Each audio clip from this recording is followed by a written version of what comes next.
오늘 우리에게 주시는 하나님의 말씀은 사도행전 5장 7절로 11절까지의 말씀입니다.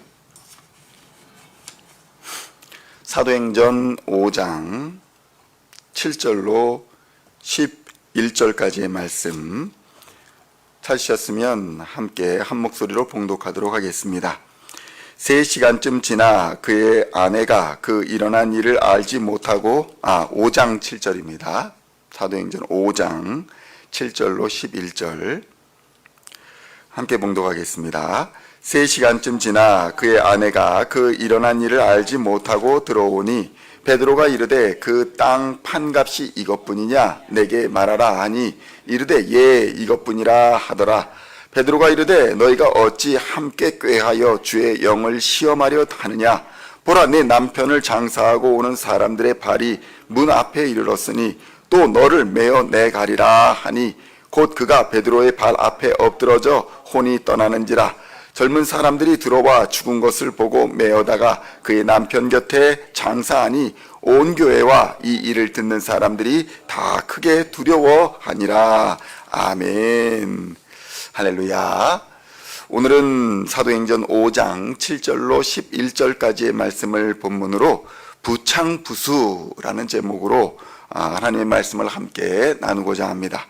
성도 여러분, 초대교회는 사실 오늘날과 같이 교리나 또 교회의 모범이나 교회에서의 지켜야 할 일들 같은 것들이 정립되어 있지 않은 시대였습니다. 그래서 자기 뜻에 좋은 대로 행하기도 하고 이것이 예수 믿는 것이다, 저것이 예수 믿는 것이다 하는 사건들이 많이 일어났습니다. 때로는 어떤 사람들은 자기가 예수다라고 말하는 사람들이 있기도 하였고, 초대교회는 많은 이단들 때문에 많은 고통을 받기도 했습니다. 그런데 이러한 초대교회에서 한참 부흥이 일어나고 발전이 일어나고 하나님 앞에서 영광이 드러나는 일들이 일어나기 시작하자 사람들은 교회로 모여들었습니다. 마치 교회에 가면 병이 낫고 교회에 나면 세상적 성공을 하고 교회에 가면 세상적 명예와 권력을 얻을 줄 알았던 것이 아마 그때의 분위기였던 것 같습니다. 또 이와 더불어 진실한 믿음을 가진 사람들도 많이 모여들었습니다. 하나님을 알고 또 구원을 경험하고 또 새로운 하나님의 나라의 질서에 대해서 관심을 갖고 하나님께서 만드신 교회 공동체에 대해 정말로 신실함과 진실함으로 그 교회 공동체를 이루어 보고자 하는 사람들이 있었다는 것입니다.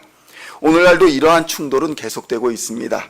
어떤 사람들은 교회를 그저 세상의 성공, 세상의 비즈니스, 인간관계 정도로 생각하고 그런 교회 가려면 뭐하러 교회 나가냐, 나는 그냥 혼자 하나님 믿겠다라고 하는 사람들이 있는 반면에 또 어떤 사람들은 주의 몸된 교회를 바르게 세워나가고 또 주의 몸된 교회가 바른 역할을 감당할 수 있게 하고자 열심히 노력하고 힘을 쓰며 돕는 사람들이 있는 것입니다. 오늘 본문을 보면 그러한 과정 중에 바나바라는 사람이 자신의 땅 재산을 팔아서 하나님 앞에 바치고 또 교회에서 큰 역할을 감당하게 되었다는 것을 우리는 유추해서 볼 수 있습니다. 이것을 본 아나니아와 사피라라는 사람이 우리도 저렇게 재물을 바치고 가서 이러이러한 헌신을 하게 되면 하나님 앞에 쓰임 받지 않을까?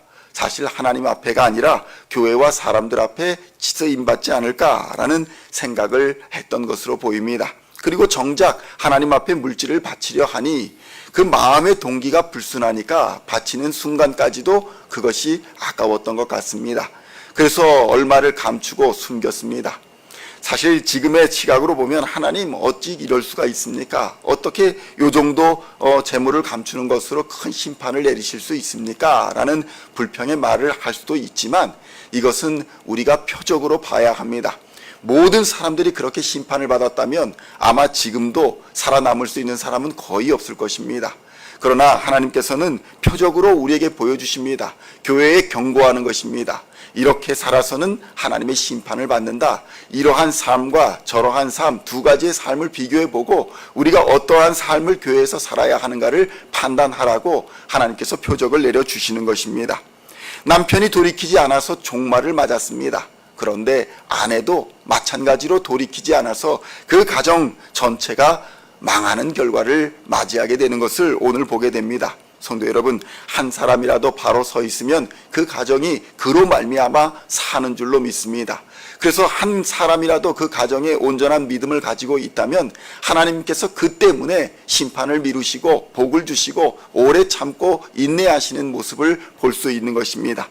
그러나 그 가정 전체가 하나님 앞에서 돌이키게 되면, 하나님 앞에서 반대로 가게 되면 반드시 하나님의 심판과 종말을 피할 수가 없다는 것을 오늘 보여주고 있는 것입니다. 교회에 들어온 많은 사람들이 이름만 그리스도인이요 그의 삶으로는 그리스도인의 삶을 살지 않는 경우가 매우 흔합니다. 그러나 오늘 본문의 말씀은 그런 삶을 살며 심판받는다 이것이 아니라, 그런 삶을 산다 할지라도 기회가 있을 때 돌이키라는 것입니다. 시간이 있을 때 돌이키라는 것입니다.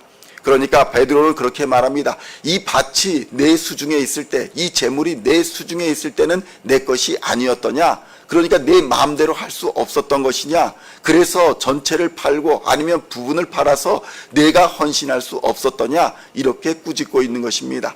우리가 갖고 있는 것이 무엇이든지 간에 하나님 앞에 구별하여 드릴 때에 하나님 이것이 내 전부입니다 라고 하게 된다면 하나님이 물으신다는 것입니다. 그래, 이것이 너의 전부이냐? 그런데 계속 그렇게 물을 때에 이 남편은 그 기회를 발로 걷어찼습니다. 맞습니다. 이것이 나의 전부입니다. 어떻게 네가 성령을 속이고 교회를 속이고 하나님을 속일 수 있느냐? 그것이 심판의 원인이 되었던 것입니다. 그런데 이 아내도 마찬가지입니다. 기회가 있었습니다. 그리고 돌아와서 묻습니다. 이것이 너희의 전부이냐? 그럴 때 아내도 똑같이 말합니다. 이것이 우리의 전부입니다. 결국 그는 남편과 동일한 하나님의 심판을 받게 됩니다. 성도 여러분, 헌신도 또 우리의 사명도 기회가 있을 때에 감당해야 합니다. 우리는 시간이 언제나 있을 줄로 착각합니다. 내일 하면 되지, 모레 하면 되지, 돈을 좀 더 벌면서 하면 되지, 아니면 좀 더 성공해서 하면 되지 라고 생각하지만 하나님께서는 지금의 시간을 보고 계신다는 것입니다. 지금 내 시간, 지금 내 있는 재물, 지금 내 있는 건강을 가지고도 아무것도 하지 못하는데 과연 보장되지 않은 미래에 우리가 무엇을 할 수 있으리라고 장담할 수 있겠습니까? 그 자체가 바로 하나님을 참칭하고 하나님의 자리에 선 교만함을 드러내는 것입니다. 그것 때문에 심판을 받는 것입니다. 내가 나중에 그 일을 하리라 라는 것은 하나님을 참칭하는 것입니다. 내가 그 시간까지 살아있고 내가 그 시간까지 멀쩡하고 내가 그 시간까지 무언가를 할 수 있도록 무언가 할 수 있는 능력이 돼서 그때 하나님의 일을 하겠습니다. 교회 일을 하겠습니다 라고 하는 것은 지금 아나니아와 삽비라와 같은 심판을 초래할 수 있는 태도라는 것을 성경은 경고하고 있는 것입니다. 그러므로 우리는 기회가 있을 때에 돌이켜야 할 줄로 믿습니다. 둘째로, 돌이키지 않으면 기회가 사라진다는 것입니다. 성도 여러분, 기회란 말은 우리의 시간이 아니라 하나님의 시간입니다. 하나님이 주시는 시간이 기회인 것입니다. 그런데 그 기회를 사람들은 착각해서 내 시간이라고 착각합니다. 내가 있는 시간에 바로 그 기회를 잡으리라 라고 하지만 그 내가 있는 시간이 되면 이미 기회는 멀리 떠나가 버리게 되는 것을 우리는 삶을 통해서 깨닫게 되는 것입니다. 성도 여러분, 핑계만 대는 사람이 있고 남 탓하는 사람들이 있습니다. 그러나 그 반대로 내 탓이다 라고 생각하는 사람이 있고, 하나님께서 내게 기회를 주시면 내가 사명을 감당하겠습니다. 내가 그 일을 감당하겠습니다. 주여 내게 능력을 주옵소서, 내가 그 일을 감당하게 하옵소서 라고 고백하는 사람이 있습니다. 그 사람이 바로 하나님이 원하시는 예배자요 사명자입니다. 우리는 하나님의 사명을 맡아가지고 있습니다. 예배자로서 하나님 앞에 하나님을 마음을 다하고 뜻을 다하고 힘을 다하고 정성을 다하는 예배자로서의 사명이 있는 것입니다.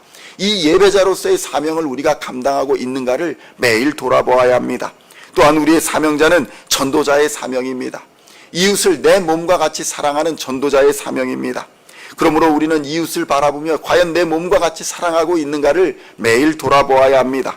그 자리에 바로 서 있는가? 우리가 그 자리에 바로 쓰임받고 있는가를 기억해야 하는 것입니다. 이것이 바로 우리의 믿음의 경주입니다. 하나님의 예배자로 바로 사는 것, 그리고 하나님께서 우리에게 부르신 부름의 전도자로서 바로 사는 것이 바로 우리의 믿음의 경주입니다. 이 생의 자랑에 우리의 믿음의 경주에 목적이 있지 않다는 것입니다.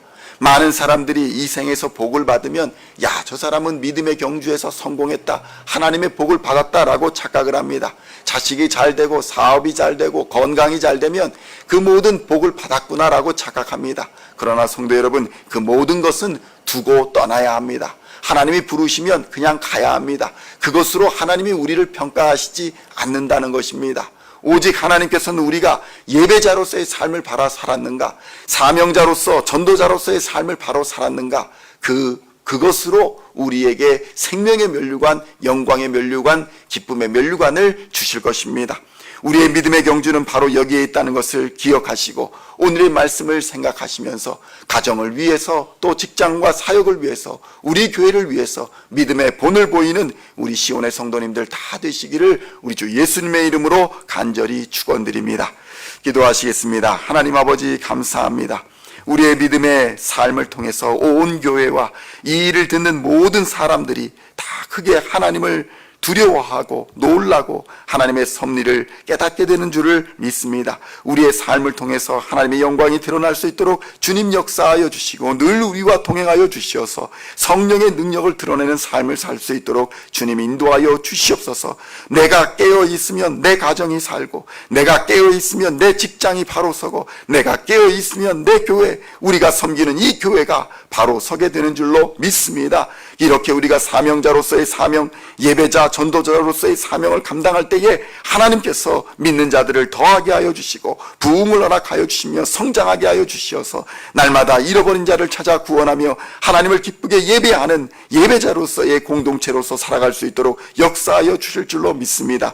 이 시온의 제단이, 이 시온의 교회가 하나님 앞에 기쁨을 드리는 교회가 되게 하여 주시고 하나님의 뜻을 이루어가는 교회가 되게 하여 주시고 성도들이 모여 행복한 교회가 될 수 있도록 주님 날마다 역사하여 주시옵소서. 그리하여 주님 부르실 그날에 잘했다, 충성된 종아, 칭찬받는 하나님의 사람들 다 되게 하여 주시옵소서. 감사를 드리오며 우리를 구원하신 우리 주 예수 그리스도의 이름으로 간절히 기도하옵나이다. 아멘.